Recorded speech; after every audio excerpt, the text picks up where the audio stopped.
About the man they're calling the Real Crocodile Dundee. Well, 11 years ago, an Australian bushman was stranded in the outback after his boat was eaten by a crocodile.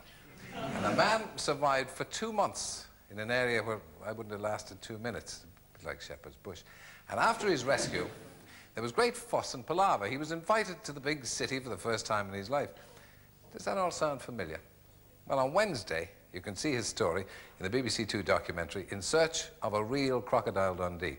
So we'd like to meet him now. Rod Ansell.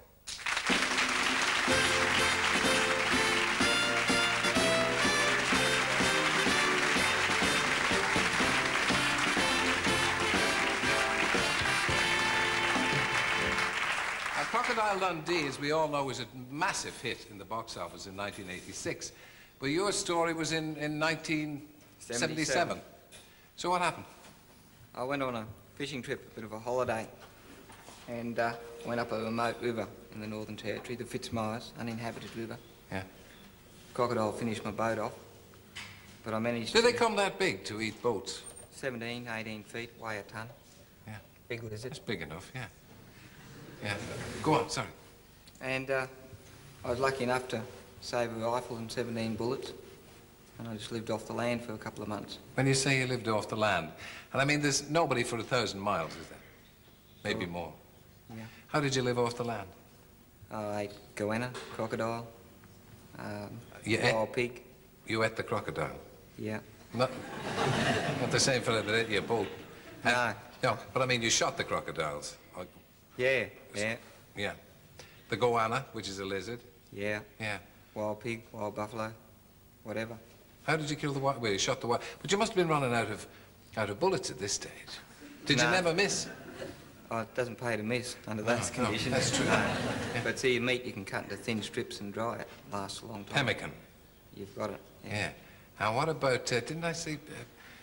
What did you used to drink? Blood. Yeah.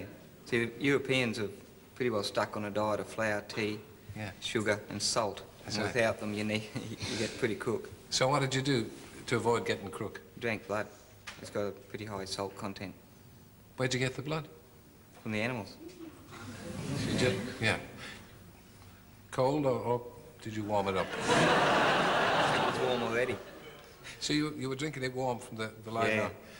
Didn't you do something strange with the, if you pardon the expression, with the bees as well? What did you do? Yeah. Now, I don't believe this, really, but tell us anyway and see if the rest of us believe it. The Australian bee is a very small creature and it's stingless, but its hive is very tiny, it's smaller than a fly.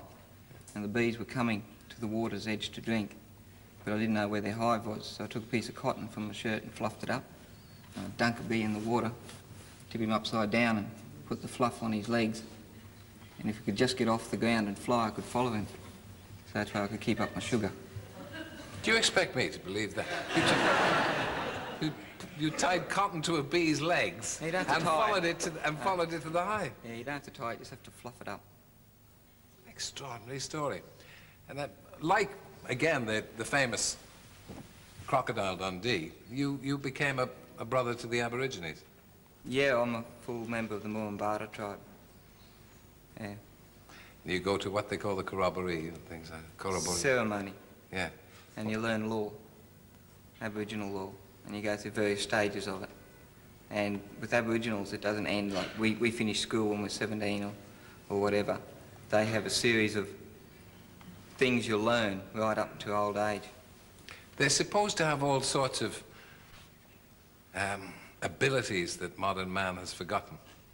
Yeah, they have got abilities that modern man has forgotten. What, for instance? What have you learned from them?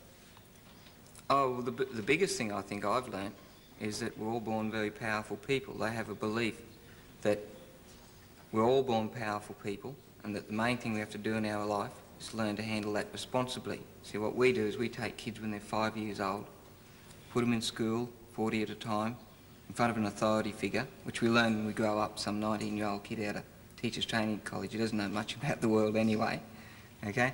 And then you give examples. You get a good education, you get a good education, you get a good job, you'll be successful, you'll be powerful. And they give you a few examples like Alexander the Great, Napoleon Bonaparte. Yeah. Genghis Khan gets a mention on his body count.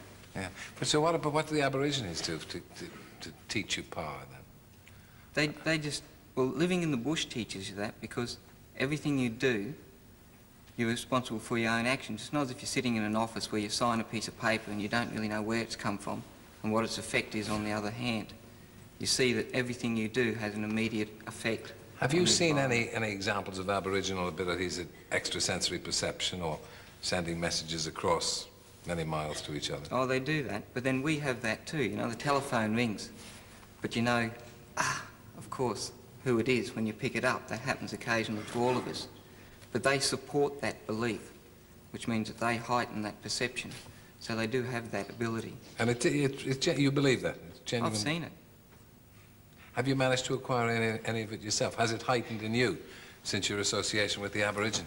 Yeah, I think living in the bush and living with those people heightens your perception of those things anyway.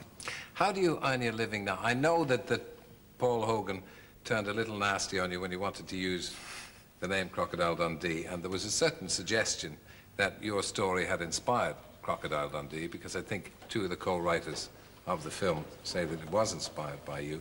But he's not allowing you use Crocodile Dundee. You want to make a living teaching people the crocodile experience, is that it? I want people to come out and to live in the bush with me and to see it at first hand, not from an air-conditioned car. Drink a little blood? Not necessarily. It's up to them. But certainly to see it first hand. But how many people could survive? As long as I'm there, no problems. Let's just hope you don't get ill. You're going to lose a few customers. Okay, for the moment, Rod, please stay with us, but thank you.